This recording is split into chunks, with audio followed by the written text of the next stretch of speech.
الله الرحمن الرحيم الحمد لله رب العالمين والصلاة والسلام على سيد المرسلين وعلى آله وأصحابه أجمعين أما بعد فأعوذ بالله من الشيطان الرجيم بسم الله الرحمن الرحيم وعد الله الذين آمنوا منكم وعملوا الصالحات ليستخلفنهم في الأرض كما استخلف الذين من قبلهم وليمكنن لهم دينهم الذي ارتضى لهم وليبدلنهم من بعد خوفهم أمنا يعبدونني لا يشركون بي شيئا ومن كفر بعد ذلك فأولئك هم الفاسقون صدق الله مولانا العظيم۔ اللہ جل جلالہ نے اپنے وعدے کے مطابق اپنے نبی صلی اللہ علیہ وسلم کو زمین پر حکومت عطا کی، اور یہ جو آیات ہیں ان آیات میں اللہ نے جو وعدہ کیا وہ 100% اپنے بندوں سے سچا کر دیا۔ رسول اللہ صلی اللہ علیہ وسلم کو اللہ تعالیٰ نے زمین پر حکومت عطا کی، آپ نے 100% ایسے انصاف کے ساتھ حکومت قائم کی، نہ اس سے پہلے دنیا میں کوئی مثال ہے نہ اس کے بعد دنیا میں کوئی اس کی مثال ہو سکتی۔ رسول اللہ صلی اللہ علیہ وسلم کے بعد آپ علیہ السلام کے 4 خلفاء اور چاروں کے 4 ہدایت یافتہ ہیں، خلفاء راشدین ہیں۔ رسول اللہ صلی اللہ علیہ وسلم نے فرمایا کہ میرے بعد حکومت اور خلافت 30 سال تک علی منہاج النبوہ، میری نبوت ہی کے نہج پر چلے گی۔ خود رسول اللہ صلی اللہ علیہ وسلم فرما گئے۔ اس لیے حضرت عمر رضی اللہ عنہ، حضرت سیدنا صدیق اکبر کی خلافت یہ نمونہ تھی رسول اللہ صلی اللہ علیہ وسلم کی حکومت اور خلافت کے۔ اسی طرح حضرت عمر، حضرت عثمان، حضرت علی رضی اللہ عنہ، ان چاروں عظیم الشان ہستیوں کی جو حکومت تھی وہ عکس اور نمونہ تھی رسول اللہ صلی اللہ علیہ وسلم کی حکومت کا۔ بعد میں پھر ہوا ایسے کہ سیدنا صدیق اکبر کا زمانہ بھی بہت اعلیٰ رہا، اگرچہ بغاوتیں ہوئی اسلام کے خلاف حضور کی وفات پر۔ سیدنا صدیق اکبر رضی اللہ عنہ نے ان ساری بغاوتوں کو ختم کیا اور عالم اسلام کو پرامن بنا دیا۔ اس کے بعد سیدنا عمر فاروق آئے، ان کا زمانہ بھی عظیم الشان اور مثالی زمانہ رہا۔ اس کے بعد حضرت عثمان غنی رضی اللہ عنہ آئے، ان کے 12 سالہ دور آیا۔ جو 6 سالہ دور تھا ان کا وہ بہت اعلیٰ گیا۔ دوسرے جو 6 سال تھے اس میں فتنے کھڑے ہونا شروع ہو گئے، یہودیوں نے سازشیں کرنا شروع کی، کرتے کرتے پھر حضرت عثمان غنی رضی اللہ عنہ کے خلاف ایک سازش کی گئی اور ان پر بغاوت کا حملہ کیا گیا۔ حضرت عثمان غنی رضی اللہ عنہ بہت نرم مزاج، شریف النفس انسان تھے۔ انہوں نے اس کو پسند نہ کیا کہ مدینہ منورہ میں میری وجہ سے تلوار چلے۔ ان کی مزاج کی نرمی نے، شفقت نے باغیوں کو اور زیادہ جری کر دیا، اور اسلام میں سب سے پہلے جو رخنہ ڈلا وہ حضرت عثمان غنی رضی اللہ عنہ کی شہادت پر ہوا۔ اس کے بعد حضرت علی رضی اللہ عنہ تشریف لائے۔ اگرچہ سیاسی طور پر حضرت علی رضی اللہ عنہ کا جو 6 سالہ دور ہے وہ بہت ہنگامہ خیز ہے، لیکن حضرت علی رضی اللہ عنہ چونکہ خلیفہ راشد ہیں، اپنی طرف سے 100% کوشش کی، اپنی طرف سے بھائی کیا کی 100% کوشش کی، اور رسول اللہ صلی اللہ علیہ وسلم نے فرمایا کہ 30 سالوں کے بعد پھر ملوکیت آ جائے گی، خلافت ختم ہو جائے گی، کیا آ جائے گی؟ پھر حضرت معاویہ رضی اللہ عنہ کا دور آیا، وہ ملوکیت کا دور ہے، خلافت سے معیار نیچے آ گیا، اور اس کے بعد پھر آج تک مسلمانوں میں خلیفہ عادل بہت کم ہوئے ہیں۔ مختلف اوقات میں ایسے بادشاہ آئے ہیں جو بہت انصاف پسند تھے، لیکن وہ تھوڑے تھے۔ زیادہ تر ایسے تھے جنہوں نے اسلام کے احکام کو مد نظر نہیں رکھا، اور اللہ تعالیٰ کی طرف سے پھر امت مسلمہ دن بدن زوال پذیر ہوتی گئی، ہوتے ہوتے پھر مسلمانوں کا شیرازہ بکھر گیا۔ اس وقت بھی مسلمانوں کی دنیا میں حکومتیں ہیں، بادشاہتیں ہیں، خلافتیں نہیں ہیں۔ خلافت اسے کہا جاتا ہے جو رسول اللہ صلی اللہ علیہ اس طرز حکومت کو کہا جاتا ہے جو نبی کریم آپ علیہ السلام کے خلفائے راشدین رضی اللہ عنہم کے نقش قدم پر ہو۔ مسلمانوں میں اس وقت ہر جگہ بادشاہت ہے، بھائی کیا ہے؟ بادشاہت ہے۔ ہاں، کسی جگہ انصاف قائم کرنے کی کوشش کی گئی ہے، کسی جگہ نہیں کی گئی۔ پورا نظام حکومت 100% حضور علیہ السلام کی سنت کے مطابق ہو، ایسی کوئی جگہ نہیں ہے۔ اس لیے قرآن کریم نے جو وعدہ کیا تھا وہ پورا کر دیا۔ پہلے ذرا ان آیات کا ترجمہ دیکھیے، اور کچھ باتیں ایسی ہیں جو میں انشاءاللہ ترجمے کے ساتھ ساتھ عرض کروں گا۔ قرآن کریم نے ارشاد فرمایا، وعد اللہ الذین آمنوا، اللہ تعالی نے وعدہ کیا ان لوگوں سے جو ایمان لائے تم میں سے، وعملوا الصالحات، اور بھائی جنہوں نے کیا کیے؟ نیک عمل کیے۔ کیا وعدہ کیا؟ لَيَسْتَخْلِفَنَّهُمْ فِي الْأَرْضِ، اللہ تعالیٰ ضرور ان کو حکومت عطا کریں گے زمین میں، كَمَا اسْتَخْلَفَ الَّذِينَ مِن قَبْلِهِمْ، جیسا کہ حکومت عطا کی اللہ نے ان سے پہلوں کو۔ بھائی حکومت کون عطا کرے گا؟ کن کو عطا کرے گا؟ ایمان والوں کو۔ اس سے ان لوگوں کی غلطی بالکل واضح ہو جاتی ہے جو یہ کہتے ہیں کہ اسلام کا حکومت کے ساتھ کوئی لینا دینا نہیں ہے۔ وہ لوگ بالکل غلط ہے، وہ بالکل کیا ہے؟ غلط ہے۔ حکومت صحیح نظام اسلام میں بہت زیادہ مطلوب ہے۔ نبی کریم صلی اللہ علیہ وسلم نے اللہ کے حکم سے زمین پر صحیح حکومت قائم کی، اور آپ کے خلفائے راشدین نے صحیح حکومت اور خلافت قائم کی۔ مسلمانوں پر لازم ہے، مسلمانوں پر فرض ہے کہ یہ زمین کے اوپر اللہ تعالیٰ کے حکم کے مطابق صحیح طرح حکومت کو قائم کرے۔ بھائی یہ کیا ہے؟ مسلمانوں پر لازم ہے۔ لیکن اس وقت ہو یہ رہا ہے کہ جو لوگ بھی زمین پر اللہ کی حکومت کو قائم کرنے کی دعوے کر رہے ہیں، ان کی اپنی زندگیاں اسلام سے بالکل خالی، ان کی اپنی زندگیاں۔ دیکھو بھائی، میں اپنی طرف سے نہیں کہہ رہا، دوبارہ دیکھو، اللہ تعالیٰ نے تم میں سے حکومت دینے کا وعدہ کیا ہے کن کو؟ بھائی ذرا توجہ کرنا، کن کو؟ نمبر 2، وَعَمِلُوا الصَّالِحَاتِ، جو کیا کریں گے؟ اللہ تعالیٰ نے صحیح حکومت انہی لوگوں کو دینی ہے جو ایمان لائیں گے اور کیا کریں گے؟ عمل صالح۔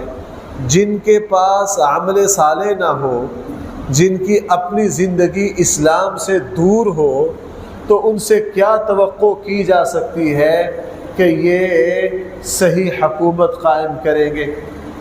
ایسے بے دین اور بدعمل لوگوں کے ہاتھ میں حکومت دینا تو بالکل اس طرح ہے جس طرح بندر کے ہاتھ میں ماچس آ جائے، وہ سارے شہر اور سارے جنگل کو جلا دے گا۔ جن لوگوں کی اپنی زندگی میں اسلام نہیں ہے، وہ یہ کہیں کہ ہم ایسی حکومت قائم کریں گے جو مثالی ہوگی، بھائی اس اسلام کو پہلے اپنے جسم پر تو نافذ کر لو، اس اسلام کو پہلے اپنے گھر پر تو نافذ کر لو، اس اسلام کو اپنی فیکٹری پر تو نافذ کر لو۔ کوئی صاحب دعویٰ کرے کہ اللہ ہمیں حکومت دے دے تو ہم یوں انصاف قائم کریں گے، یوں انصاف قائم کریں گے، اپنی فیکٹری میں، اپنے کارخانے میں، اپنے گھر میں، اپنے خاندان میں، اپنے تعلیمی ادارے میں، اپنی دکان میں، اپنے ماتحتوں میں، اگر وہ سرکاری ملازم ہے اپنے دفتر میں نہ کوئی انصاف ہو اور نہ کوئی خیر کی بات ہو تو بھائی اس بندے کا یہ دعویٰ ٹھیک ہے؟ یہ بالکل غلط ہے۔ اس لیے کہ جس بندے نے اللہ تعالیٰ نے جہاں جہاں اختیار دیا تھا اس نے وہاں ہی اللہ کے حکم کو نافذ نہیں کیا، وہاں ہی اللہ کے حکم کو نافذ نہیں کیا۔ اس لیے فرمایا وعد اللہ الذین آمنوا، اللہ تعالیٰ نے وعدہ فرمایا ہے ان لوگوں سے جو ایمان لائے تم میں سے، وعملوا الصالحات، اور جنہوں نے نیک عمل کیا، لَيَسْتَخْلِفَنَّهُمْ، اللہ تعالیٰ ضرور حکومت دیں گے ان کو، فی الارض، زمین میں، جیسا کہ حکومت دی ان لوگوں کو جو اس سے پہلے۔ بھائی اللہ کا یہ وعدہ اپنے کن بندوں کے ذریعے پورا ہوا؟ خلفائے راشدین کے ذریعے۔ بھائی کن لوگوں کے ذریعے پورا ہوا؟ اس آیت کا مصداق خلفائے راشدین ہے۔ مسلمان آج اس حقیقت کو نہیں سمجھ پا رہا۔ میں یہ دیکھ رہا ہوں اس وقت جو بہت بڑا خلا اور فتنہ پاکستان میں کھڑا کیا جا رہا ہے، اور ایرانی پیسہ خرچ کر کے بہت محنت سے وہ خرچ کیا، وہ فتنہ کھڑا کیا جا رہا ہے، وہ یہ ہے کہ اسلام میں خلفائے راشدین اور صحابہ اکرام کی کوئی حیثیت نہیں ہے۔ خلفائے راشدین جو ہیں بھائی یہ رسول اللہ صلی اللہ علیہ وسلم کی نبوت ہی کی ایک شاخ ہے۔ اللہ کے رسول صلی اللہ علیہ وسلم کی نبوت ہی کی کیا ہے؟ ایک شاخ ہے۔ اس لیے اللہ کے نبی فرما کر گئے تھے تمسکوا بسنتی وسنت الخلفاء الراشدین المہدیین، تو میری سنت کو بھی لازم پکڑنا، میرے خلفائے راشدین کی سنت کو بھی کیا کرنا۔ یہ صحیح بخاری کی روایت ہے، کوئی کمزور حدیث نہیں ہے۔ اللہ کے نبی نے فرمایا میرے بعد حکومت 30 سال تک 100% میرے طریقے پر چلے گی۔ بھائی یہ کس نے فرمایا؟ یہ بھی صحیح حدیث ہے۔ اور 30 سالہ دور ختم ہو رہا ہے۔ حضرت علی رضی اللہ عنہ کی جب شہادت ہوئی ہے تو 29.5 سال ہو گئے تھے۔ بھائی کتنے سال ہو گئے تھے؟ اور اس کے بعد 6 ماہ حضرت حسن رہے، تو حضرت حسن کی خلافت بھی خلافت راشدہ ہے۔ لہٰذا حضرت ابوبکر، حضرت عمر، حضرت عثمان، حضرت علی، حضرت حسن رضی اللہ عنہم، ان سب کی حکومت رسول اللہ صلی اللہ علیہ وسلم کے طریقے کے مطابق ہے۔ بھائی کس کے طریقے کے مطابق ہے؟ یہ میں کہہ رہا ہوں کہ خود اللہ کے نبی نے کہا۔ بھائی آپ توجہ کرنا، میرے نزدیک بعض معاملات بہت حساس ہوتے ہیں، میں زور دیتا ہوں، اور آپ کی مہربانی آپ بھی اس میں میرا ساتھ دیا کریں۔ اللہ کے نبی نے خود فرمایا کہ 30 سال تک حکومت کیسے چلے گی؟ میرے طریقے پر۔ اب اگر کسی کو صدیق اکبر کے طریقہ پر اعتراض ہو، وہ حقیقت میں اعتراض کر رہا ہے کس پر؟ رسول اللہ صلی اللہ علیہ وسلم نے فرمایا 30 سالہ میرے بعد دور ہوگا، وہ میرے ہی اعلیٰ منہاج نبوت کے طریقے پر ہوگا۔ اور دوسرا فرما کے گئے کہ میرے خلفاء کی سنت کو تم کیا کرنا؟ لازم پکڑنا۔ صدیق اکبر آئے، صدیق اکبر رضی اللہ عنہ کے تمام فیصلے، صدیق اکبر نے قرآن کو مرتب کروایا، قرآن کریم کو کیا کروایا؟ مرتب کروایا۔ اور منکرین زکوٰۃ کے خلاف جہاد کیا۔ یہ حقیقت میں یہ فیصلہ کس کے مزاج کے مطابق تھا؟ بھائی میری اتنی بات سمجھ گئے؟ حضرت فاطمہ الزہرا رضی اللہ عنہا نے صدیق اکبر رضی اللہ عنہ سے کہا کہ آپ مجھے میرے والد کی وراثت دے دیجئے۔ صدیق اکبر نے فرمایا نہ آپ کو وراثت ملے گی، نہ میری بیٹی حضرت عائشہ کو وراثت ملے گی۔ بھائی اگر بیٹی کو وراثت ملتی ہے تو بیوی کو بھی ملتی ہے یا نہیں؟ تو سیدنا صدیق اکبر نے نہ وراثت دی اپنی بیٹی کو، نہ وراثت دی حضور کی رسول اللہ صلی اللہ علیہ وسلم کی بیٹی کو، اور یہ فرمایا کہ میں نے اللہ کے نبی سے سنا ہے کہ انبیاء کی مالی وراثت نہیں چلا کرتی، ہم جو کچھ چھوڑ کر جاتے ہیں وہ صدقہ ہوتا ہے۔ ہاں صدیق اکبر نے تمام اہل بیت سے یہ فرمایا کہ تمہاری کفالت میں کروں گا، تمہارے اخراجات میں کروں گا، اور تمام اہل بیت کے اخراجات سرکاری خزانے سے کس نے کیے؟ یہ فیصلہ اب حقیقت میں کس کا فیصلہ ہے؟ بھائی بولو کس کا فیصلہ ہے؟ یہ نبی کریم صلی اللہ علیہ وسلم کا فیصلہ ہے، چونکہ اللہ کے نبی خود فرما کے گئے ہیں کہ میرے خلفاء کی سنت کو لازم پکڑنا، اور 30 سال میں حکومت 100% کیسے ہوگی؟ نبوت کے۔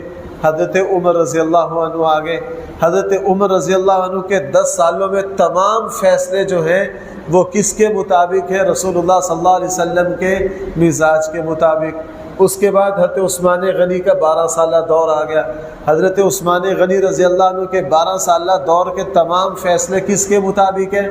حضرت عثمان غنی رضی اللہ عنہ نے جمعے والے دن اذان اول کا اضافہ کر دیا۔ کس کا اضافہ کیا؟ کہ لوگ جمعہ میں سستی لگ گئے ہیں کرنے۔ حضور صدیق اکبر حضرت عمر فاروق کے زمانہ میں اذان ایک ہوتی تھی جمعے کی، جو خطبے سے پہلے ہوتی ہے۔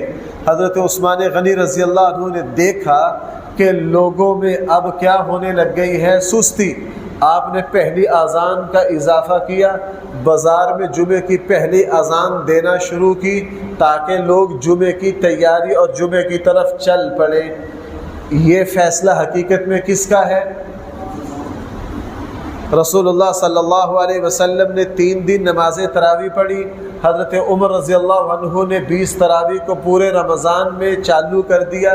یہ فیصلہ حقیقت میں کس کا ہے؟ چونکہ حضور فرما کے گئے میرے خلفاء کی سنت کو لازم پکڑنا، اور 30 سال تک خلافت چلے گی کس کے طریقے پر؟ دونوں صحیح حدیثیں ہیں۔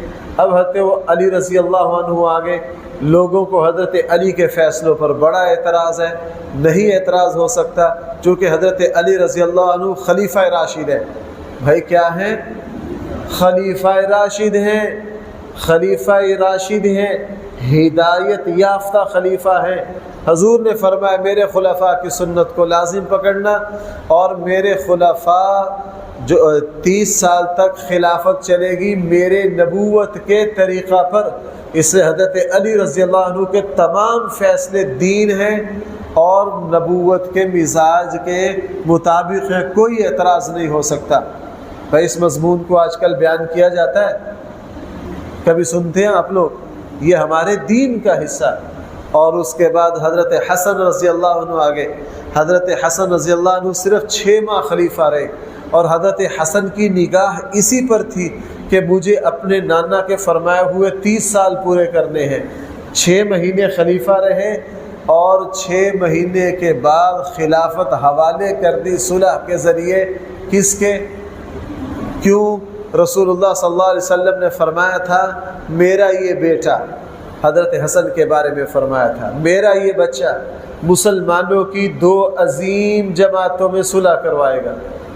صحیح مسلم کی صحیح حدیث ہے، میں کوئی کمزور حدیث آپ کے سامنے نہیں پڑھتا ہوں، صحیح مسلم کی حدیث ہے۔ رسول اللہ صلی اللہ علیہ وسلم کی اس پیشن گوئی کے مطابق حضرت حسن رضی اللہ عنہ نے خلافت حوالے کر دی کس کے؟ حضرت امیر معاویہ کے۔ لہٰذا یہ 30 سالہ دور 100% نبوت کے مطابق ہے۔ کس کے مطابق ہے؟ نبوت کے مطابق ہے، اور اس زمانے کے سارے فیصلے اسلام کے مطابق ہیں۔ بھائیو میری بات کو اچھی طرح سن لو۔ حضرت علی رضی اللہ عنہ کا 6 سالہ دور، حضرت علی کے فیصلے سنت ہے۔ حضرت عثمان غنی رضی اللہ عنہ کے 12 سالہ دور کے فیصلے سنت ہیں۔ حضرت عمر رضی اللہ عنہ کے 10 سالہ دور کے فیصلے سنت ہیں، صدیق اکبر رضی اللہ عنہ کے 2 سالہ دور کے فیصلے کیا ہیں؟ سنت ہیں۔ فیصلے حضور کے خلفاء کے ہیں، لیکن یہ سنت بنیں گے کس کی؟ نبی کریم صلی اللہ علیہ وسلم کی، چونکہ رسول اللہ صلی اللہ علیہ وسلم نے خود فرما دیا کہ خلافت کتنے سال میرے طریقے پر ہوگی؟ اس لیے 30 سال پورا ہونے کے بعد جب حضرت امیر معاویہ رضی اللہ عنہ کا دور آیا تو وہ علی منہاج النبوہ نہیں ہے، وہ بادشاہ عادل تھے، انہوں نے بہت انصاف قائم کیا اور انہوں نے اسلام اور مسلمانوں کی بہت خدمت کی، لیکن حضور کے ارشاد کے مطابق ان کا زمانہ حکومت جو ہے وہ خلافت کا، حضور کی نبوت کا نمونہ نہیں ہے، چونکہ 30 سال بھائی کیا ہو گئے۔ اس کے بعد مسلمان خلفاء میں بعض بہت اچھے آئے، وہ بادشاہ عادل تھے، لیکن وہ رسول اللہ صلی اللہ علیہ وسلم کی نبوت کا نمونہ نہیں تھے، چونکہ 30 سالوں کے بعد کوئی نمونہ نہیں بن سکتا۔ میں نے وضاحت کے ساتھ یہ حقیقت آپ کے سامنے رکھ دی، اور اس وقت 99% مسلمان حضور کے ان ارشادات سے، حالانکہ یہ صحیح بخاری میں ہے، صحیح مسلم میں ہے، یہ صحیح احادیث ہے، اور اہل سنت والجماعت 1400 سالوں سے اسی پر قائم ہے، لیکن چونکہ اب شیعت کا دور ہے، اب بد زبانی کا دور ہے، بہت سارے مسلمان اس حقیقت کو جانتے نہیں ہیں۔ یہ ابھی سلسلہ کلام چل رہا ہے، انشاءاللہ اللہ نے توفیق دی تو اس کا بقیہ حصہ کل سے۔ اللہ تعالی ہم سب کو صحیح فہم عطا فرمائے۔ الحمدللہ رب العالمین، والصلاة والسلام على سید الانبیاء والمرسلین وعلى آلہ واصحابہ اجمعین۔ ربنا آتنا فی الدنیا حسنہ وفی الآخرة حسنہ وقنا عذاب النار۔ صلی اللہ تعالی علی خیر خلقہ سیدنا و مولانا محمد وآلہ واصحابہ۔